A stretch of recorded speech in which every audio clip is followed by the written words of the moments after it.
If you were doing it properly then, what would be the outcome?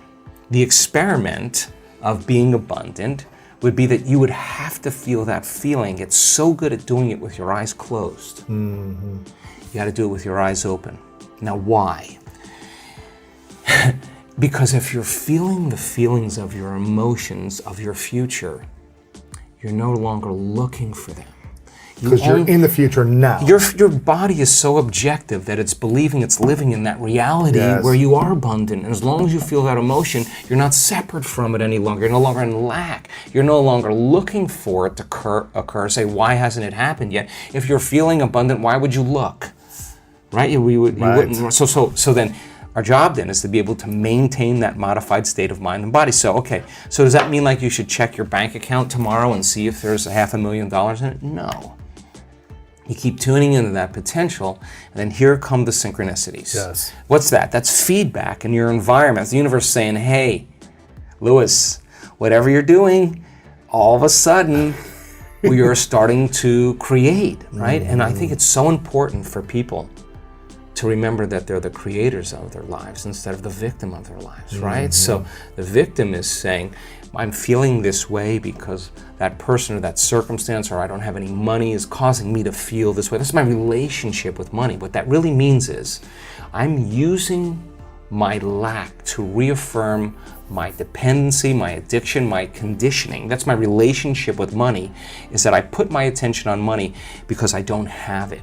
So their relationship with money is, of course, built on lack. And so when they don't have it, they feel bad. And what they're really saying is, my outer environment, my reality is actually controlling the way I feel and the way I think. So, Lewis, why are you in a good mood today? Things are going good. Why in a bad mood? Things are going bad today. So this unconscious program of victimization is saying that we're allowing our environment to influence the way we feel and the way we think. Isn't that what victimization is? And the stronger the emotion we have to our lack, the more we put our attention on the fact that we don't have it, right? Yes. And so then the person has forgotten that they're creating reality because what they're creating is lack.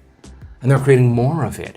And then they try harder and they force harder and they control more. And they're more exhausted and their body's tired. And they're breaking down, and, right. So the experiment then is, let's try it another way. Let's create from the field instead of from matter. Get a coherent heart, get a coherent brain, relax in the heart, and energy moves right into the brain. We've measured this 1,000 times. And all of a sudden, the person moves into these beautiful, elegant brainwave states where they're super creative, right? So the longer you're conscious of that energy, the more you draw that future to you. So then, what does the synchronicity mean? It means whatever you're doing inside of you is producing that effect outside of you. Pay attention to what you did. Keep doing and do more it again. Yeah. So generate a little bit more abundance. Just do it for an experiment. Now, when the synchronicity happens, do you think you feel suffering or do you think you feel a little excitement? You feel inspired, right? So then that synchronicity is saying, use this energy, use this feeling. It should be easier for you to feel this now, and go back and do it again. Keep the experiment going. Then here comes the promotion, here comes the email, here comes the person you meet at the right time, right? Whoa, we have something happening here, and then that becomes the momentum, right?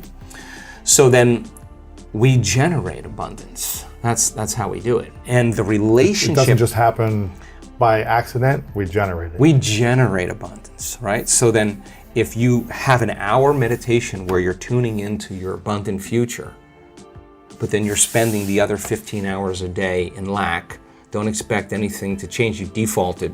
You're back to the old energy. And if you say it's that person or that circumstance or that bank account, I'm going to say you're back to the unconscious program of being a victim, right? So then let's go a step further.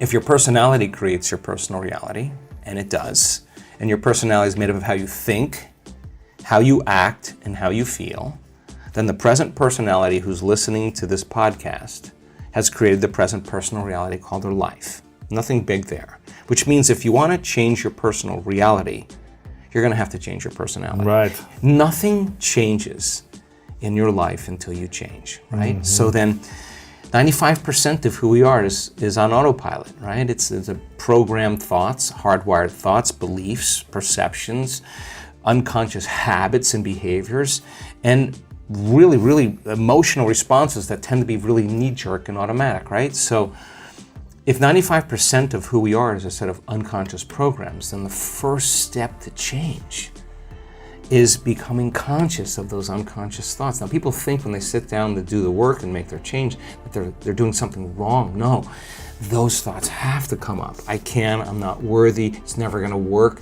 But the person who's truly persevering towards their abundance realizes just because they have that thought doesn't mean it's true. They're curious on what's on the other side of that thought. Well, that's just the thought, right? And nerve cells that no longer fire together no longer wire together. So you keep moving past that thought, it has less and less power over you, right? Now you have power over it, or better yet, you're using your brain in the proper way instead of being a victim to your brain, sure. Right?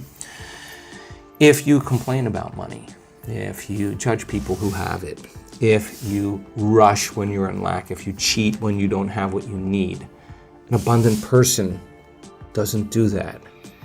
You got to look at that and say, I got to break these habits. Yes. Oh my God, if I truly want to be abundant, I can't act this way. Now here's the big one. If I truly want to be a new personality that's in a new personal reality, I can't take lack with me. I can't take unworthiness. I can't take the story that goes along with it with my parents or my grandparents or my ex or whatever. That story has to end, right? I mean, if not now, when, right? How do people end those stories? Well, of course. Well, how many times do we have to forget until we stop forgetting and start remembering? Right. That's the game, right? That's the game called change. How many times do we have to go unconscious and default to that old personality when we catch ourselves and stop doing that and get conscious? That's the moment of change. So the problem is that most people wake up in the morning and they think, let me think of my problems, right?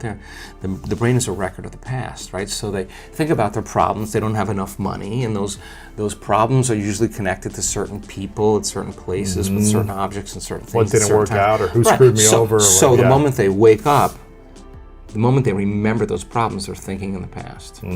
So now they're firing and wiring the memory. They're keeping the memory of the past alive in their mind. The problem is, every one of those memories has an emotion associated with it because we've experienced it. So when they feel the lack, when they feel the unhappiness, when they feel the anxiety, now the body's in the past. Thoughts being the language of the brain, feelings being the language of the body, how we think and how we feel creates our state of being. But the conditioning process starts because conditioning only needs a thought and a feeling, a memory or an image and an emotion, and a stimulus and a response, and you're conditioning your body to become the mind of that emotion. And now the memory's not in the brain. Now the memory's buried subconsciously in the body, and the body becomes the mind of that emotion. So the body is living in lack, and it's believing.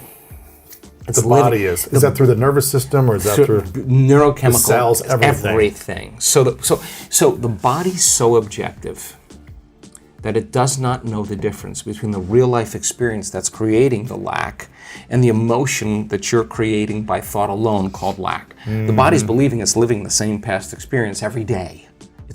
Why? Because the end product of an experience is an emotion. Well, if your life is changing, but you're still feeling lack, don't expect anything that you won't even see it. You'll walk right past it. You're viewing your life through the lens of the past. Okay, so then the person realizes that all their friends are making money and they're doing stuff, and they're like, wow, I'm really feeling lack now. So then, when it no longer becomes about your abundance, and it becomes about your change, that's a valuable moment. When it's no longer about your healing, but it's about your change.